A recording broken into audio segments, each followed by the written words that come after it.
Welcome to the KAJ Masterclass. Today on Business and Money, we are joined by Sue McKinley. She is a systems health strategist, speaker, former executive management consultant, exploring the growing mismatch between modern life and human biology, and more than 20 years, 20 years leading large scale organizational change initiatives. She now focuses on why burnout, chronic stress, fatigue, and modern chronic illnesses are rising in the modern world.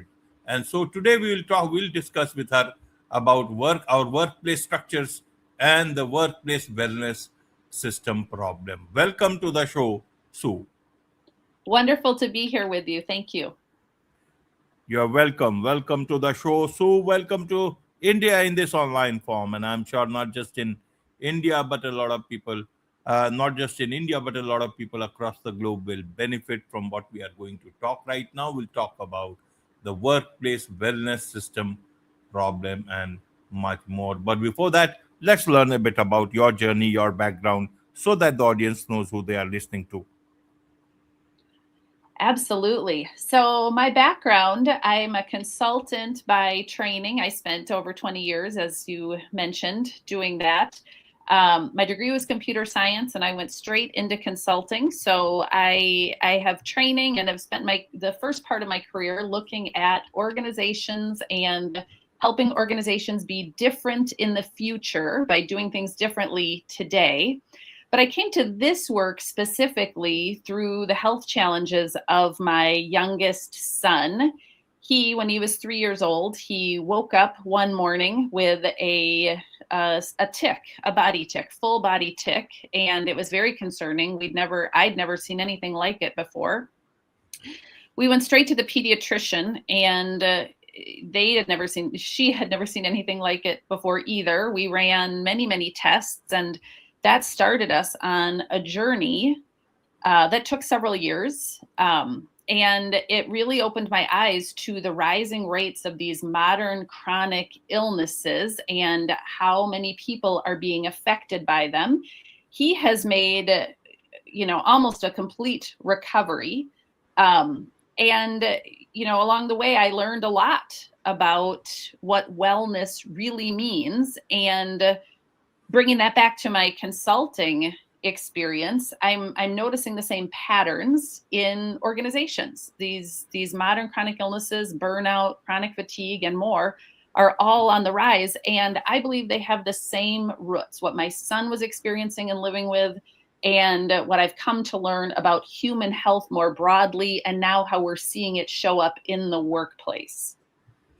Absolutely, absolutely, Sue. So, to understand it in the context of the workplaces, why is it so? How should we understand? You talk about that all these modern illnesses, modern problems, they are not a basically medical problem, but workplace or wellness problem. From that perspective, how would you want us to understand, especially from a workplace perspective, Sue? Right. So, what we're seeing is over the past, I'm going to call it 30 years, but it's a little bit longer than that. But we're seeing these increasing rates of modern chronic illness. And so that's everything from chronic fatigue to inflammatory conditions to burnout, mental health conditions, and more. And what the statistics now show us is that 6 in 10 American working age adults have a chronic disease. And 40% of those people have more than one chronic diseases. So we're watching this is again specific to workers. And the way that shows up in organizations is the cost to organizations is in the form of absenteeism and presenteeism. And what the stats show around that is that it's costing hundreds of billions of dollars a year for these people, for the workforce being either not able to come into work or not being fully present and effective at work. Maybe 60%, 70%, 80%, whatever it is, not present, not effective at work. So there is this rising cost. And, the third stat that maybe I'll throw in there is that the rising rates of healthcare premiums are outpacing, significantly outpacing inflation. And that again just tells us that it is getting expensive for us. Our health is costing more and our outcomes are worse. And that tells us that we're working at the wrong level. If till now what we're really telling people is that they need a medication or they need a meditation app or something, the way we're going about solving this problem isn't solving the problem for us. Absolutely, absolutely. So how should we understand it? Is it the workplaces which have become bad or not so good? Is it the leadership who have not understood this problem? Or is it the workers, employees, they have become much more ambitious and are ready to, take any level of stress, extra stress that may not be needed, just because they think that, once they get a lot of money, they will be able to take care of their health. That is a great question. And yeah, it's an important question because work is a significant source of stress for people, exactly as you're talking about, whether it's the cognitive load or the context switching or the assumed response times of respond to an email within 2 hours and all the other things that contribute to stress in the workplace. But that is not the only place that this load is showing up for our bodies. So we come into work as people that are caregivers, as people that have stress outside of work, as people that are eating ultra processed foods, maybe have some loneliness, have financial pressures, have many other sources of stress. So, it isn't the case that it's just work, but it is the case that work is a significant source of stress for people.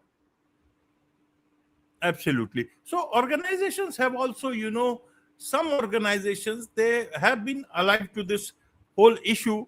Many of them, brought in those, you know, specialists within the organization to help people understand their stress, therapists and all that, as a solution to that.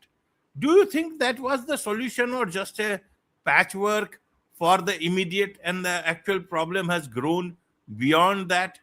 How would you like to put the extent of the problem as of today, Sue? Yeah, and I really think of that. I think of two things. First, I think that workplaces, we're spending more on wellness and we're getting worse outcomes. So we have to remember that workplaces are places that bring in stress for us individually, of course. And workplaces are doing amazing things to bring in support, but they're bringing in support at the individual level. So, with these kind of stats, we really need to be looking at the systems level. And we don't putting more stress on individuals and, making this sort of their fault. I don't agree with that because when you see the numbers, like 6 in 10 that have these chronic diseases, that tells me that we're working at the wrong level. We really need to not be telling people they need to cope harder or do more. We need to be creating the conditions where people can have good health. And that really can start in the workplace, but it means not looking so much at things like meditation apps. It means looking more in terms of systemic places where load comes in. And I want to be clear, we don't need to be revamping, wholesale changing organizations. Small targeted changes can be very effective in organizations in reducing stress and create again these conditions for people to have better health and well-being.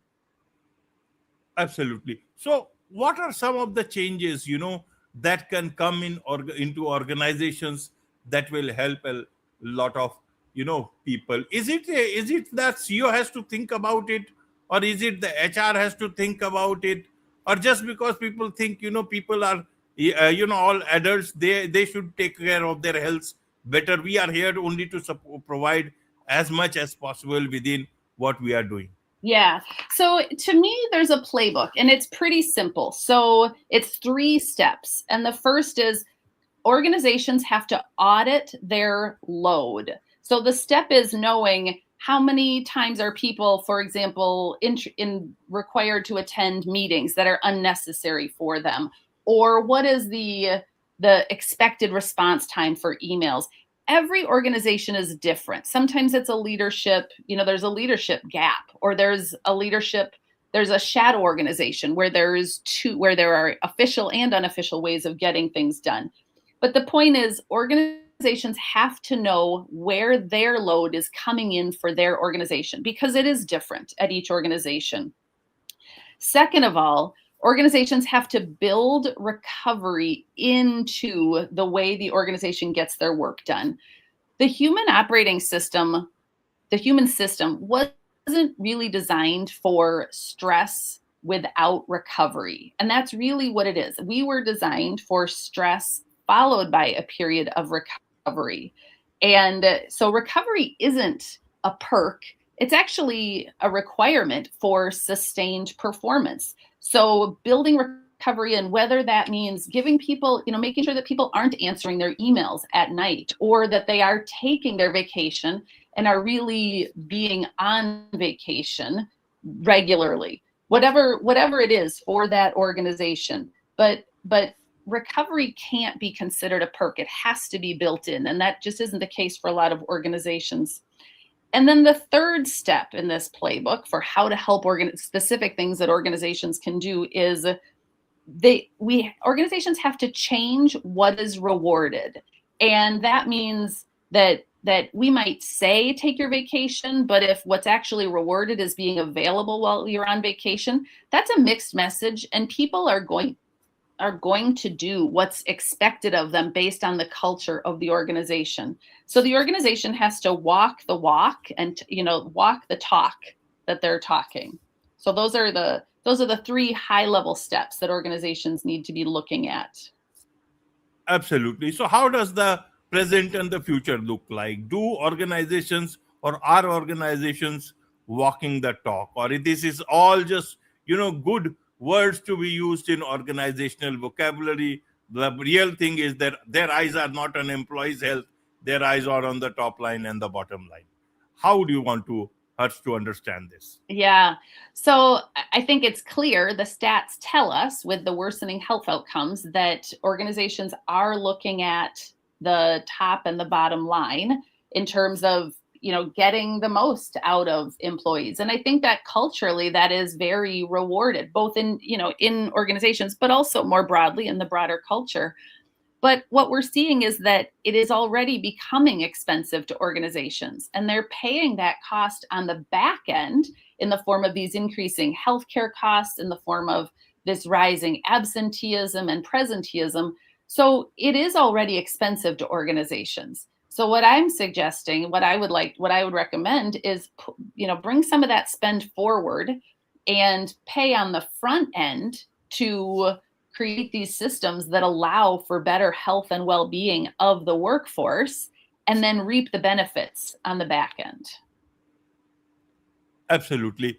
Now, employees, how would you want them to assess an organization, understand an organization in terms of their wellness, readiness for their particular case? Because when they are looking for a job, a lot of times they just want the job first. Other things they are not able to either look, or don't have anybody to ask in that sense, or times are different. They think that I will be able to take care of my health. Anybody who wants to assess an organization's fit for them in terms of wellness, what is the best way they can do so? Yeah, I think people, when you're interviewing and looking at a job, I think understanding the culture of the organization is really important. And companies are very forthcoming, and they'll tell you during the interview process if what's rewarded is nights and weekends, and overwork and being constantly available and working across multiple projects, so perhaps having some extra cognitive load and cognitive switching, organizations will be very clear if that's their culture. And there are some that very much want to operate in that space. And people need to know that what they're signing up for, and people need to know that there is a cost to working in that organization. So I think it really starts upstream with education for people around how their bodies really function and what the cost is, the human cost for each one of us individually, to be working in environments that create chronic stress for us. And I think that that's a big gap in education, generally speaking. Absolutely. With a lot of, AI also coming in, do you think it's going to reduce stress or increase the stress level in organizations? Yeah, it's creating a lot of uncertainty, and uncertainty is its own form of stress. So I think we are in a period right now where we don't know where AI is going and how everybody will be affected. So that is a layer of stress that we're all experiencing. And I think we have to allow for that and acknowledge that and factor that in for ourselves as well. Right. So, do you think organizations will change for the better because a lot of people are now demanding it? How does the future look like to you, Sue? Who's somebody who knows about these things working on the ground around this? Well, I think there's a gap in terms of who's addressing this. And I would love to see more attention brought to that problem. I believe there are some organizations that are more forward looking, that are starting to that are building processes and building a workplace culture and environment that allows for the well-being of their organizations, that understand their role in that and take that very seriously. And at the same time, I believe, we're working at layers here. So there's the individual layer, people who are experiencing these symptoms themselves. There's the organizational layer, where organizations need to play a role and understand that it is in their best interest. A healthy workforce can be a strategic priority, and it can be a strategic advantage.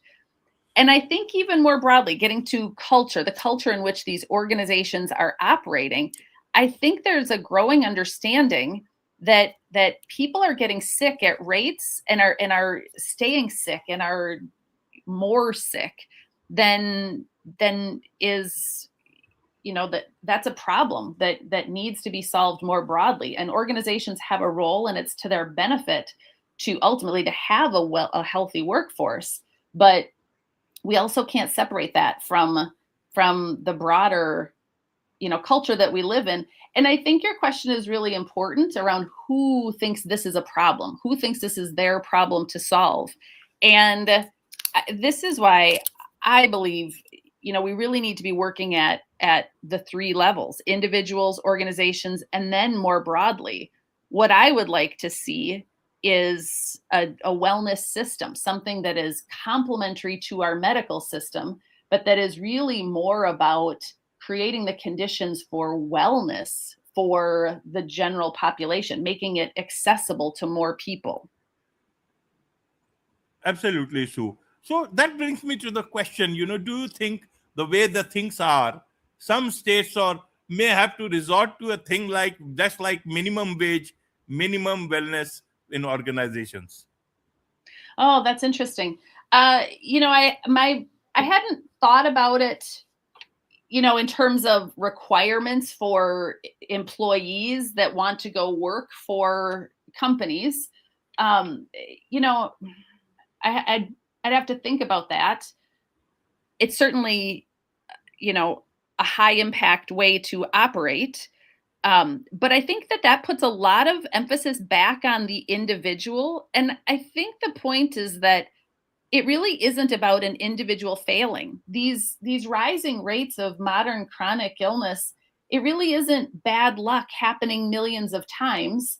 it's the logical conclusion of a mismatch between our human biology and the demands that we are placing on it.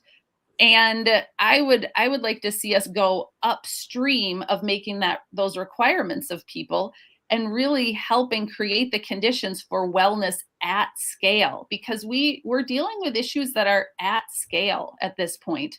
And that means that it isn't an individual failing. It's a mismatch and at the systems level. So rather than putting that burden on the individual, I would say, let's create the conditions. Let's create a system that helps create the conditions for wellness at scale.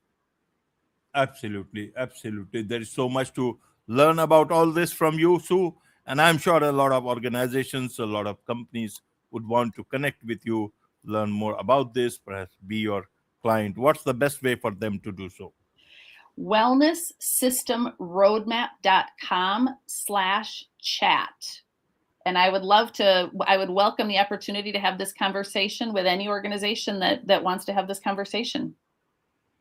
Wonderful. With this, it's a wrap on this very special edition of the KAJ Masterclass Live. Thank you so much indeed for joining us. Thank you so much for having